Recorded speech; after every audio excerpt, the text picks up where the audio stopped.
Well, thanks for coming. This is so wonderful to see everyone here. We have a great team and we're really excited to share with you today. We are just pleased to share this exemplary work with all of you. And so thanks so much for being here. Next slide.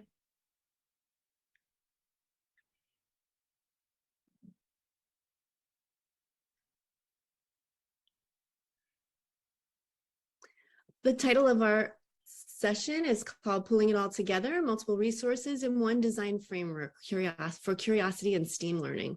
The focus is the product of a program at the National Air and Space Museum, where these teachers use an instructional design framework to create a unit of inquiry that blends curiosity, resources, and many things more for a deeper learning. We hope you'll make connections and notice how the process builds student understanding and is driven by students' own questions and standards-based content as well.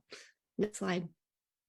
This process can also be used for other kinds of content. So it's not only for STEAM learning, but it really works well with that, as well as any other kind of content, social studies, English language arts, all kinds of things. So for our agenda today, you can see here, we'll be going over a little bit of background about how this team came together, introducing the Teacher Innovator Institute, the framework that the teachers have used to design this unit of study that we'll be sharing with you today. It's called Guided Inquiry Design. And then the teachers will be sharing a walkthrough of the entire unit to give you a really inside view of how this looked for them. We planned on a Q&A, but we won't have time for the Q&A today. However, we will have contact information at the end, so that if you're interested in more information about the Teacher Innovator Institute, you can reach out to Shannon, who'll be introduced in a moment, and or Guided Inquiry Design and the inquiry process. You can reach out to me, and I can connect you to the teachers if you need to do that as well. So write down your questions and feel free to email us after this session. Next slide.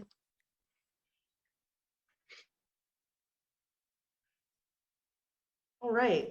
Good morning, everyone, or good afternoon, I guess, on the East Coast. It's great to be here with everyone. My name is Shannon Baldioli. I'm the Educator Engagement Specialist at the National Air and Space Museum.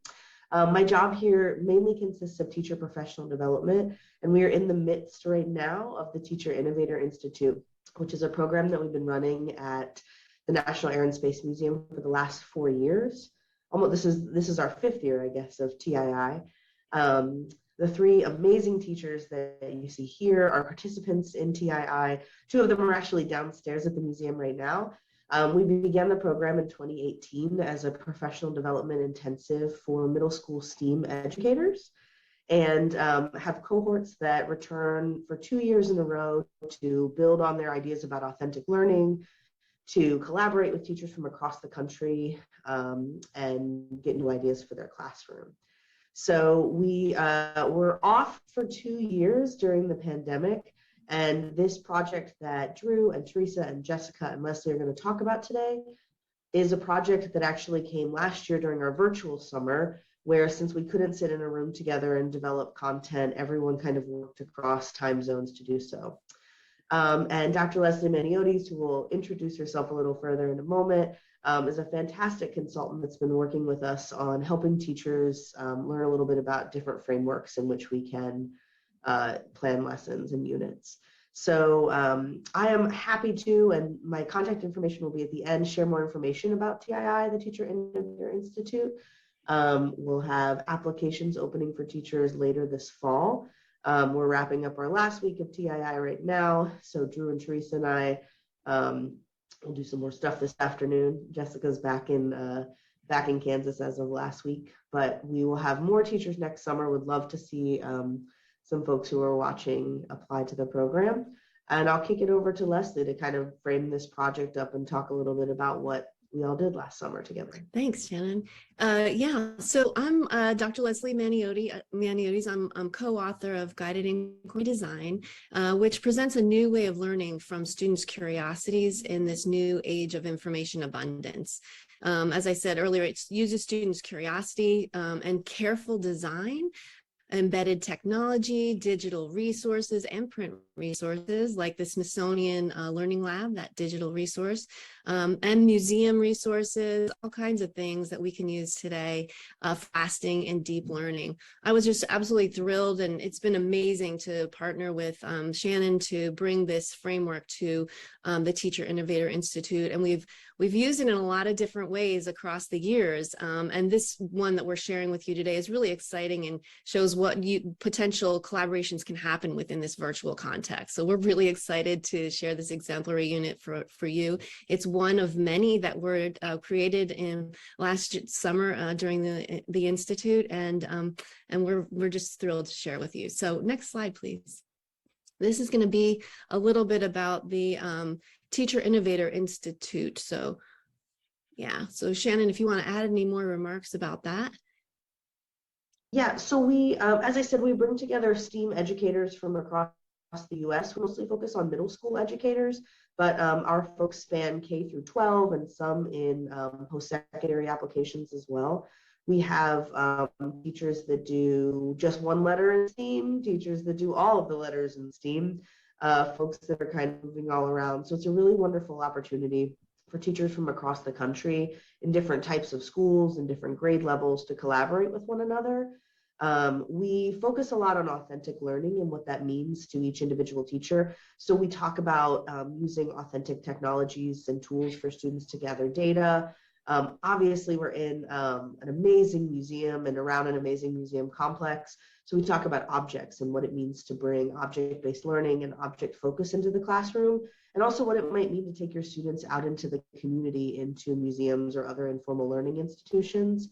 And then above all, the teachers collaborate with one another to talk about things that they've done together or things that they've done in their classrooms that could work in others. And the network that TII builds, I think, has become a huge value to teachers across the little over 100 teachers that we've had in our cohort so far, and sharing ideas and thinking about new resources and technologies, and having support from another set of teachers that can really kind of push them to continue implementing new ideas and new resources and techniques.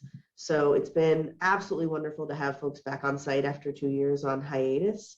And we're still doing some things that are similar to last summer where the teachers were building units together. So teachers that participate can look forward to all of those different things: collaboration, learning about new tools and technology, exploring museums, experiencing what it's like to be in DC in the middle of July, which if you're not from here is a very special and sweaty experience. Next slide.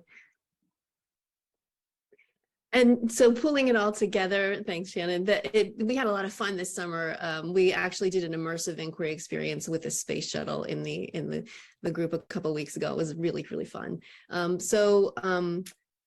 The TII has used this framework, and this framework is something that pulls it all together, and that's why we titled the session that. Really pulls all of those things together and supports teachers to use all those variety of amazing and rich resources at their disposal to be able to put them together in a way that really supports student learning in deeper ways. So it moves away from teaching content from a textbook and getting them into experiences and creating all kinds of things.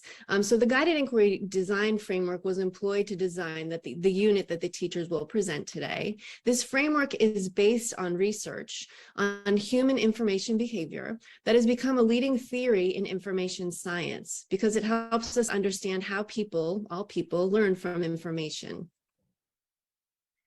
The theory base is actually being used right now in information science field to rethink how artificial intelligence can better support searches. So our information searches like in Google and Siri and Alexa and Cortana, all those things. So it's really exciting to use this process in the field of education to help teachers design units that really flow along students' curiosity. So guided inquiry has been the focus of national grants awarded by the Institute of Museum and Library Services. The first grant was on guided inquiry design and making. And you can find information about that by searching those words. Also, there's one right now happening from the University of South Carolina on educational quality through instructional partnerships. So it supports teachers to collaborate, learn about the process, and then are able to collaborate to design a unit of study. And we're actually looking at student learning goals with that one. So I'm really excited about the results when they come out. The process is really unique because it builds through the first 3 phases. You can see there on the right side of your screen, that is the guided inquiry design process. And those first 3 phases are often kind of lopped off in traditional teaching of research. And the focus for inquiry is arrived at the middle of the process. So the research actually showed us that right there in the middle is a turning point. You see that arrow going upward. That green arrow is the turning point of the process. So what the teachers do is design the experiences in the beginning to get to that turning point so students can really arrive at their own question for inquiry for the entire process. Now, what this requires is careful design for teachers, prioritizing what is introduced and when, letting go to allow room for student questioning and process and choice in the process. You're going to see all this in action in a moment. I can't wait. And opening up to guiding and facilitating learning, which these 3 teachers did so well in this exemplary unit, which I just can't wait for them to share how they took this process and applied it to a unit of study. Next slide.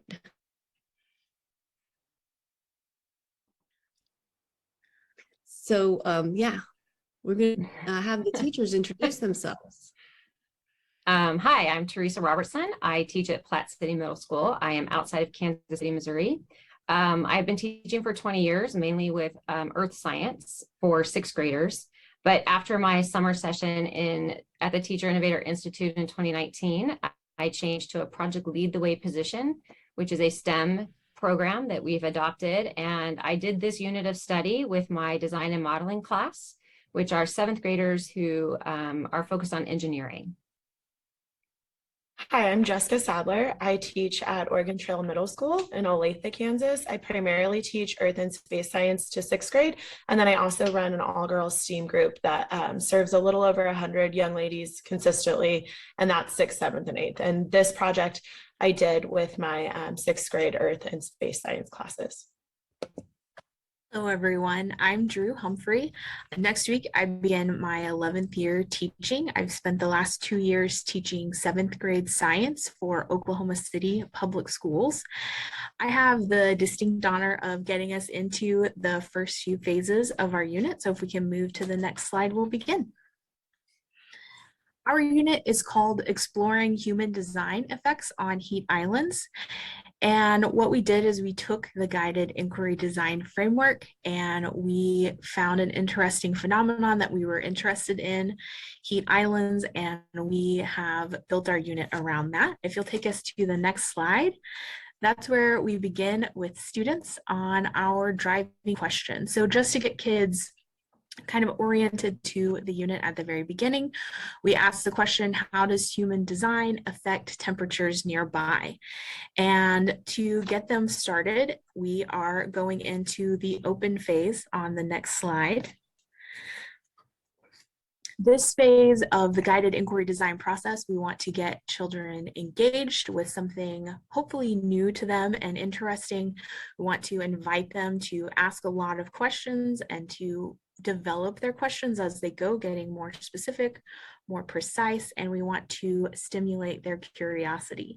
To do this, we give them a very open-ended picture prompt. If you'll move to the next slide, you will see our first picture. And what we had students do is we invited them in their journals. My students went very paper throwback this year. We got a little tired of some of our digital tools in the pandemic. And so on the next slide, you'll notice this image that students worked with It's a very common, familiar sight for them. It's just a building, and we had students go ahead and look closely at this image. What do you see? Please describe it in your journal, before we gave them something a little less common that they maybe haven't seen before. When we move to the next slide, please. We're going to have a video for you to watch briefly of a building in Italy called Bosco Verticale. You can go ahead and start the video. And as you're watching, just think of what things you notice and what questions come up for you as you're watching.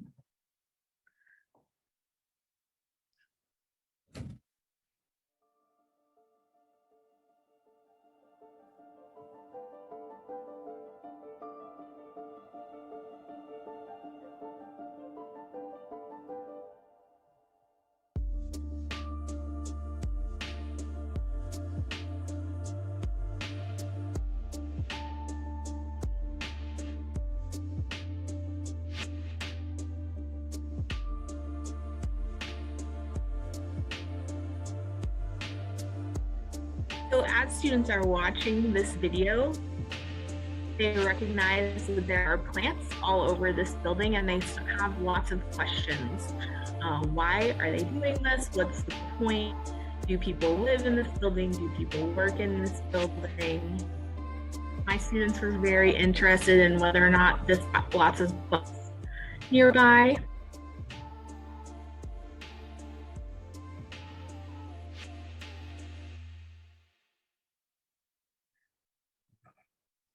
And we can go ahead and move on to the next slide. Here we have featured some of the responses of students as they were watching this video. They recorded in their journals, and then we went back digitally to a Padlet. Padlet is a great online tool that you can use. You just go padlet.com, and this is a layout that we particularly love. We're able to put separate questions in different columns and let students share their responses. There were a lot of questions about apartments, about caring for the plants, and the students are able to then see what their classmates are thinking to help stimulate their own minds and get them headed in a direction. If you can move us to the next slide, that'd be great.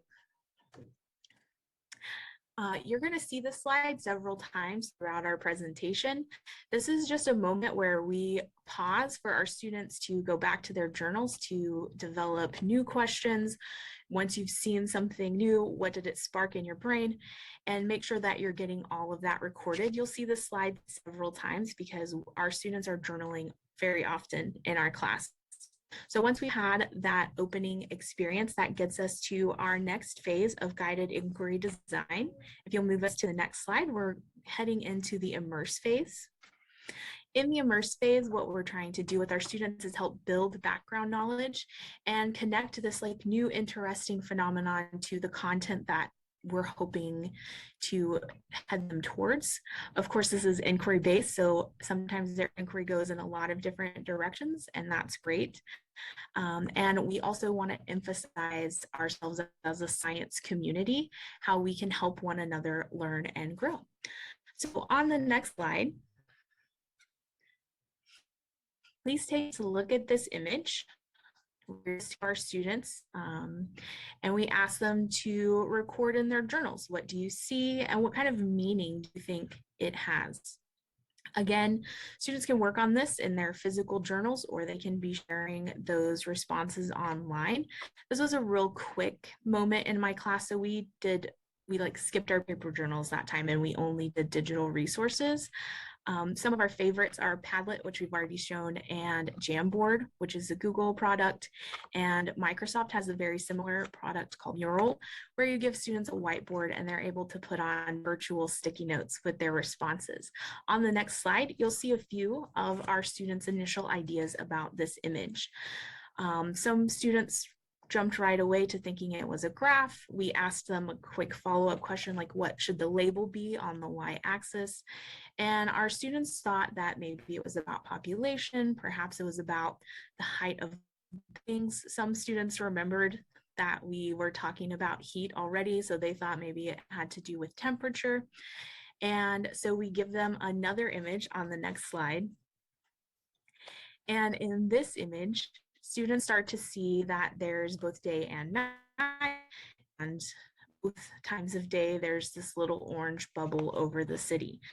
So on the next slide, we put them together for our students. And this is where they started to really solidify their thinking, getting closer and closer to heat being the important part of the phenomenon that we're discovering.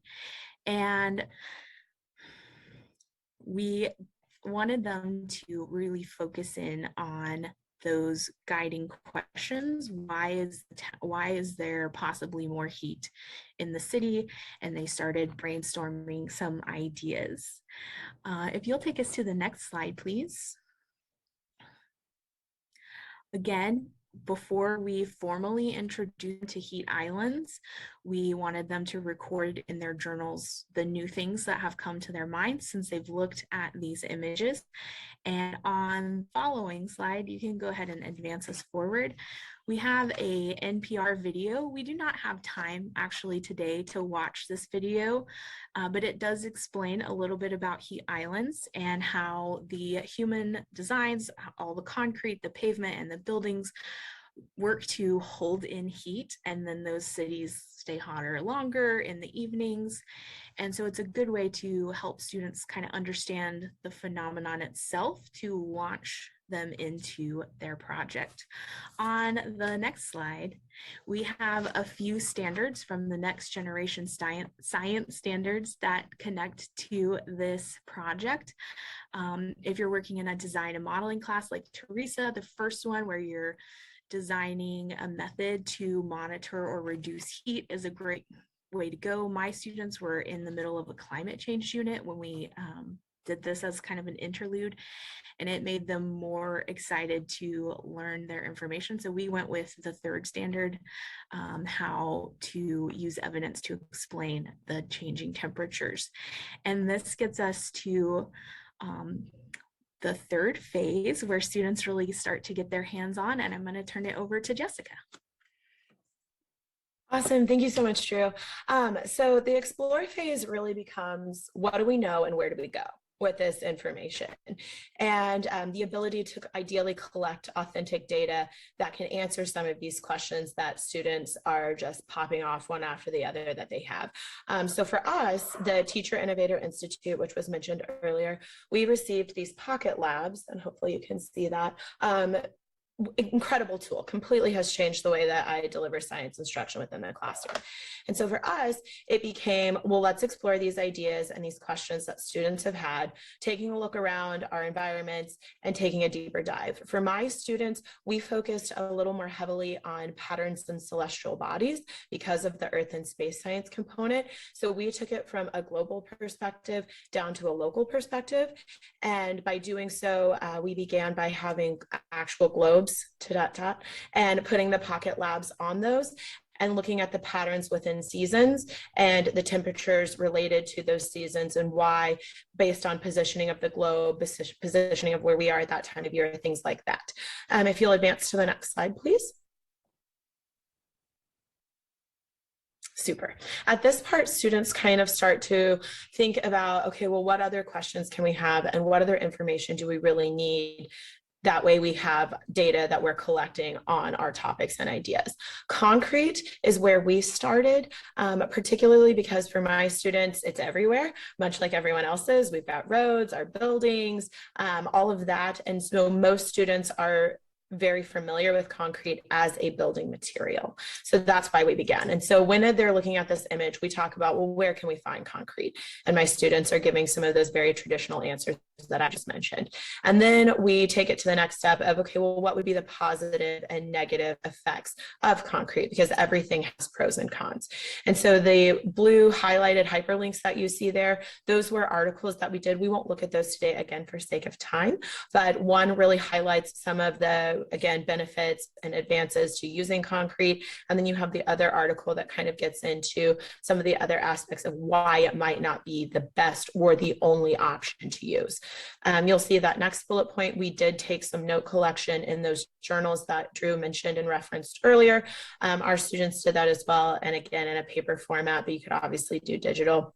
And they were really coming up with the idea, again, concrete, good or bad, best or not. I did have my students write a claim evidence reasoning for it very quick. So claim, do you think concrete is the most beneficial or not? What is the evidence that you gained from these articles, your other research to support that? And the reasons that you're thinking that forward. Just a great opportunity to practice that. We do those quite a bit. If you'll advance to the next slide, please.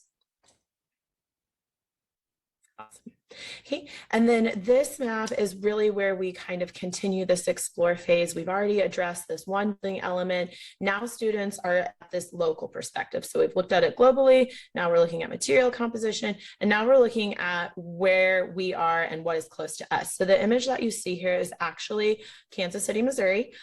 Downtown in KCMO, there have been a lot more buildings that are starting to add that foliage to it, like what you saw in the earlier video, and has sparked a lot of interest from students. We are able to take some field trips down into that area, and there's a lot more rooftop gardens than there used to be, a lot of things growing on the outside of buildings where it originally looks like poor landscaping or bad maintenance, and they're starting to make the connections that this is done with an intent.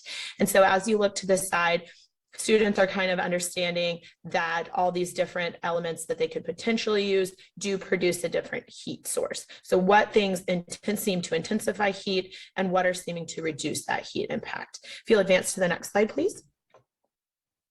Thank you. When we look at this, a lot of students at this phase, because we haven't done tons of testing with that PocketLab yet on their questions, they are still pretty concrete focused as a building material, because that's what we have discussed and talked about. So in this image, it really helps them kind of see, okay, we're in a rural community. Typically there might be a lot of trees. My school is located to a large farming community. We are not, but it's not super far. And so they'll see a lot of wheat fields and things like that. And then on this graph, it kind of helps them understand that those temperatures tend to be lower. And then as you move into commercial aspects or downtown, it starts to present in this graph more concrete, and the temperatures we see are climbing quite significantly. And then they kind of taper off depending on what has been put there. So this helps them generate, okay, what materials do we want to test? So if you'd advance to the next slide, please. Awesome. Again, using that PocketLab that TII or the Teacher Innovator Institute progressed, students are now creating their own hypothesis, their own questions, and what do they want to use the PocketLab to create data on? Could be things like in the shade versus in the sun, humidity versus temperature. We took a whole day just to test the materials around our school. We have a kind of a vast array in a very small area. So there is a lake that's close by in walking distance. Some students tested the temperatures around that area to see what impacts water might have. One group went to the track. One group went to the track but tested the metal bleachers. We have an outdoor pool for the community that's really close. So some students tested our parking lot and sidewalk versus the layment around the pool or the pool tiles, because again, that's a water source. What did that do? Teacher parking lot, the roof, which they did not do, but I had a group ask if I could test it for them. I said, sure. So went up and kind of collected data from that and different pieces there. Can you advance to the next slide, please? These are some examples of different students' projects or them testing those hypotheses. And so the group on the left, they are testing basically kind of more like a soil-based compared to a chat or a rocky kind of substance. You might be able to tell, but there are like water bottle, soda bottle caps on those. Those are kind of to keep it as a more closed cell to ideally get the better temperature reading. On the right, it is teeny bit hard to see because the sand blends in with the color of the sidewalk, but these students are doing, again, a more rocky material test. You'll see those water bottles on top, and then you'll see the student on the furthest right has one of the water bottles directly on the concrete. Again, those were for those closed cell aspects. These were a couple to highlight, but I found that the students were quite surprised with the results that they were getting. Things that they originally thought would produce an extreme amount of heat compared to other materials we tested they discovered that that wasn't necessarily always the case. And so some of them asked, like, can we please, can we revise our hypothesis? And I'm like, well, I guess. And so they went through those pieces and kind of edited and made things so that as we moved through the project, they were still truly like studying and comparing and collecting that authentic data off of the things that they wanted. So I'm going to hand it over to Theresa to talk about the next few phases. Great. Next slide, please. So my class is a design and modeling class, which is different than Dru and Jessica. Dru and Jessica took us through Immerse and Open and Immerse, and now we're in Explore. And mine know they have to probably build something or design something as engineers. So we went to the Smithsonian Institute Learning Lab to explore. You are able to get in there and create collections for your students. The Smithsonian has taken every single object in all the museums, Smithsonian Magazine, and have put them in one location for us as teachers to use. There is a session later today if you want more information on that. So my students had 7 articles to choose from. I did a jigsaw activity with them. They were in partners, and I gave them 1 article to research. I kind of messed with them a little bit in the sense that I said, you're only allowed to teach us with images, and you may choose 1 sentence from your article. So kind of a main idea activity, or you may create 1 sentence. So if you go to the next slide, I'll show you some examples of their work. On the left, you can see somebody did an article about thousands of miles, and that's how heat travels for over thousands of miles. The middle picture that you see is a lab, because I did have students that were really, really curious about what is happening with the temperatures for wood, rock, metal, and glass. And we used the PocketLab again in order for them. They wanted to they had to know the difference in temperatures if we heated those items up, what would happen. So they created a small lab to share with their friends, because that was just pressing based on all the inquiry we had done in Open and Immerse. On the right-hand side, you see each pair was given, each project was given 2 slides. You see the images. This was an article about white paint and how white paint temperature makes temperatures go down.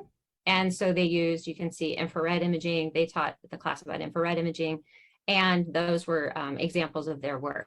If you can go to the next slide, please.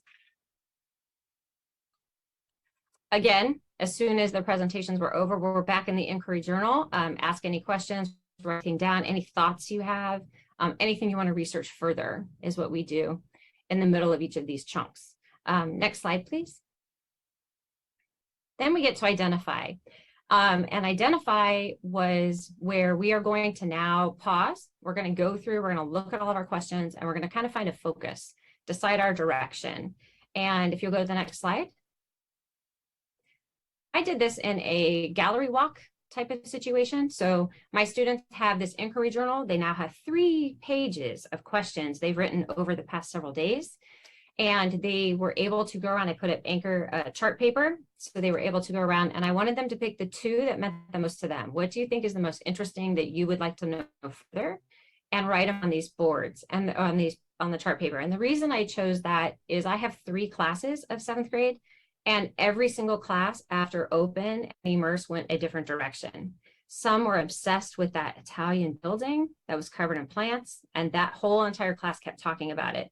Some were obsessed with material we use, and then some really liked some stuff in the article. So it was just amazing how different all of the questions we got. So I wanted them to be able to see all the other classes and all the different directions everybody went. So we did a gallery walk around these questions. And so you can see an example. They just walked around and wrote their questions anywhere. Next slide, please. Then I said, okay, here are your 2 project options. Because they did really like this experiment aspect, I gave them an experiment, but I said, you have to create, and they're not used to that. In science, a lot of times we hand them the procedure, we hand them the materials, we hand them all of the stuff they need in order to complete it. And in this one, it was, you figure it out, you decide what you want to do. And then I conferenced a lot with them. So lots of teacher conferencing at this stage. Hey, have you thought about this? Hey, do you do it this way? So they could pick an experiment. Or the other option was to just research. Would you like to just know more about something? But then I made sure they understood it can't be a Google question. 7th graders like to Google a question and then write whatever's in that box. And I said, that is not allowed. So I conferenced a lot when they started picking their questions, just to make sure they were on the right path and they were going to be able to go deep. We got to go deep. So They also know, though, it's a design and modeling class. They were going to have to build something. You're going to have a model of some sort that you share with us. Next slide, please. So then you send them off and they gather all their information. This was fun watching them. It was also a little bit uncomfortable for me. As a teacher, I'm used to, here's the outline, here are all the things I want, here are the questions I'm going to give you to find, here, go find them. And I did not do that. I said, go find your information, find your answer to what you want, and get deeper. And so this was also a lot of conferencing based on their question as they started to research information. I walked around and said a lot of things like, oh, that's interesting. What are you going to do with that? Oh, have you thought of this? As I was guiding them kind of through this process. Next slide, please. And then I did put up prompts. They're still in 7th grade. They still need some guidance in some way. So my option 1 was the experiment, and I threw up some prompts. Just, hey, don't forget about these things that you're going to want to have in your science experiment. And then option 2, I gave prompts on that side as well. The main one is, please tell me you went to more than one source. And then the other one was, were you surprised by anything as you started researching? And sometimes the surprises were the best parts because my students changed their question. They found something way better and way more. Mrs. Robertson, can I please change my question? This is so cool that what they're doing in LA with how they're keeping pavement cool. I was like, I want to know that. Yes, change your question. So this gives them the opportunity to, as they're researching, change it up. But also if they needed guidance, this was up on the board. Next slide, please. You always have students who are stuck. So I paid attention and I had a Post-it note when we were in open and immerse phase and they're talking and having all these discussions about things. And some things popped up that I thought these might be really interesting things for them to research. So I just wrote them quickly on a Post-it note so I'd have them for later. If you go to the next slide. So students that were stuck, we talked about somebody had mentioned vertical farming and how we're doing that now instead of the sprawl and how we're doing this in big cities.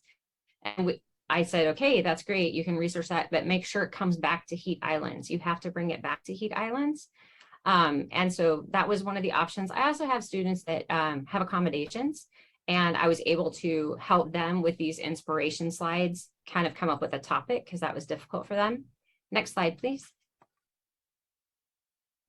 Another one is architecture. So you notice that nowadays we are starting to put green spaces on top of buildings, not just on the sides that you saw in the Italian building. So they could research the architecture. Why are we putting them there? Is there a specific design that works best? And so that was kind of a prompting if they were stuck. Next slide, please. And you always want to throw in some art. I have a lot of artistic kids. Living wall art is a very new idea, and they're putting these inside buildings as well as outside buildings. So I did have some that wanted to research how do we use plants as art and also how did it affect heat. And so they were able to tie those two things together. Next slide.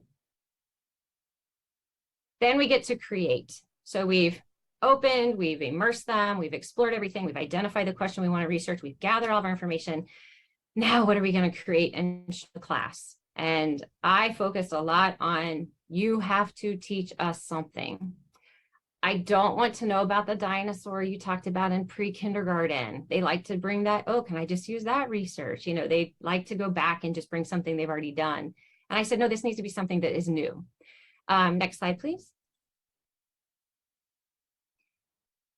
So when mine went to create, they could do the investigation, which was the experiment, or they could do the research project. So these are two of the investigations. The one on the left, you can see uses the PocketLab. It's attached to a thermometer that you can get with your PocketLab. I had a student, he was a national track athlete and he missed 2 days of school. So he came back, he didn't have a partner, he missed some of the process. And he said, but I'm just so curious about glass, because we had been talking about that material. And he said, so can I just do research on glass? What kind of glass do we use in buildings? Which one generates the least amount of heat? And I said, absolutely. And shockingly, after the pandemic, our school had a lot of plexiglass. So he went to the janitors, got some plexiglass. We had some other options of glass, and he did a whole report, a whole lab experiment. And after working with him on it, I was asking him some questions, and he said, you know, this is the very first lab experiment I've ever written. And so that was exciting to help him through that process. It wasn't perfect, but it was a great process to go through. The one on the right had some people in one of the articles on white paint. They said, okay, then we're going to research white paint. And they had like a list of 10 types of white paint. They went to the art teacher. Do you have any of these? I went to my house. Do I have any of those? They went to the store. And they compared the white paint. And what's fun to watch them is they had never set up a lab experiment either. And so they kept working on where to put the thermometers. So it was it's not perfect, but it was a great experiment and great thing for them to go through in how you set up a lab experiment. Next slide, please.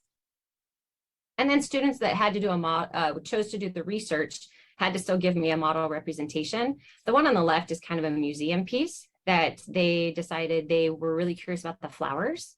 And they went, researched all the flowers that they thought would be best to put on the side of a building, or in your garden or in your neighborhood or on your roof.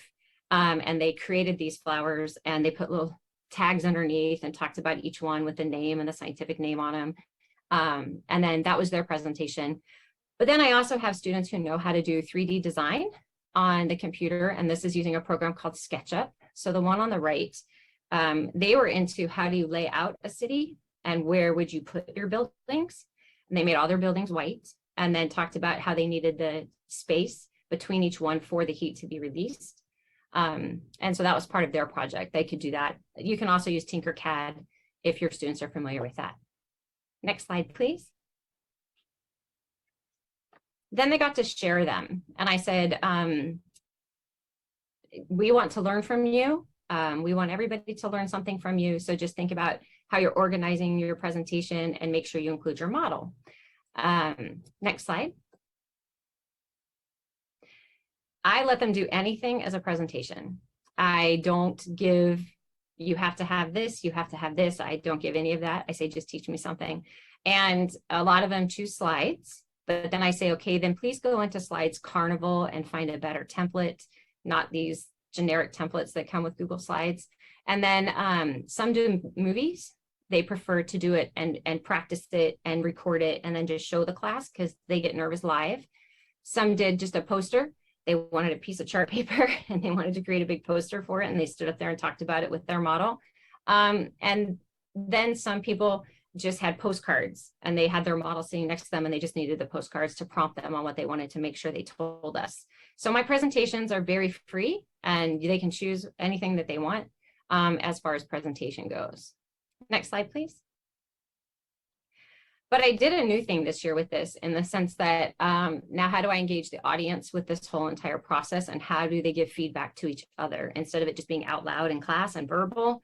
After each presentation, students had a form on their paper and they had to complete this where they had to give each group a grade and tell me why I gave them that grade. They had to tell me something they learned, something, some suggestion they would give them, and any kind of what did they like the most about their presentation. And this kept the audience engaged, even though they were already engaged because the topics the kids chose were fabulous and new to everybody and so interesting. But this made them, okay, wait, a little bit of accountability, type them in, and then I could give the feedback to each team. And that way those teams could see, okay, for my next presentation, I need to adjust this, or we needed to make this clearer. And so it was really interesting to engage the audience at the end. So next slide. And I'm going to turn it back over to Leslie. Thank you, Theresa. I just have to say it's really, really amazing to hear all these iterations of this process and how it can be localized. So it becomes very pertinent to the students in front of you. You can use it flexibly to support your learners. And the last phase of the process is the evaluate phase. You heard Theresa talk about how the students really shared the content with each other, learned from each other, and were able to tell their story. And we added this as designers of the guided inquiry design process. We added an evaluate phase onto the end of the process because we felt it really important for students students not only to reflect on the content, what did they learn, and what did they learn from each other, but also reflect on the process itself. So that helps them to build strategies as a learner. What helped you to learn in this process? What was difficult for you? What are you going to do the same next time? And so really, and as teachers, we can evaluate the achievement of those learning goals, as well as help them to reflect on how they're learning, what, and as well as what they learned. So I also did give a survey to my classes at the end. I always give a survey at the end of a unit. What'd you like? What'd you not like? What should I change for next year? That kind of stuff. And the overwhelming consensus is that they always want more time. They really want to dive in. They want more time to create, and they want more time. Obviously, time is valuable in school. So we do talk about that. And then some of them, a quote from one of my students was, it was nice to have our freedom. And they loved the idea that they could pick anything and go any direction they wanted. And then my favorite quote from one of my students was, my favorite thing we have done so far, and it changed my career choice. So this was very powerful for, they were going in one direction, and then just based on taking a couple weeks to do this activity, change their career choice. So it's real lasting learning that we can garner out of this process when we're getting students to really build their curiosity and engage their own interests. You saw the ways that these amazing teachers did that in their places, and used all different kinds of resources, technology tools, as well as best practice. And that's why we termed this pulling it all together. So hopefully you saw all those pieces come together in beautiful ways in all these different schools to support student learning. So this process is really flexible. Like I said in the beginning, it can be used in a lot of different ways. And we have tools to support. As you saw, the inquiry journal was one, and we have inquiry circles. We talk about the inquiry community and how that's a real big factor. When students are scrolling information on their phones and so forth, they just are looking very quickly, and these tools and structures support students to dig deeply and learn from each other, which is really powerful. And the classroom offers that opportunity to do it. So guided inquiry design can really support you to pull it all together as well. And so the last slide, does anyone else have anything we want to add at this point?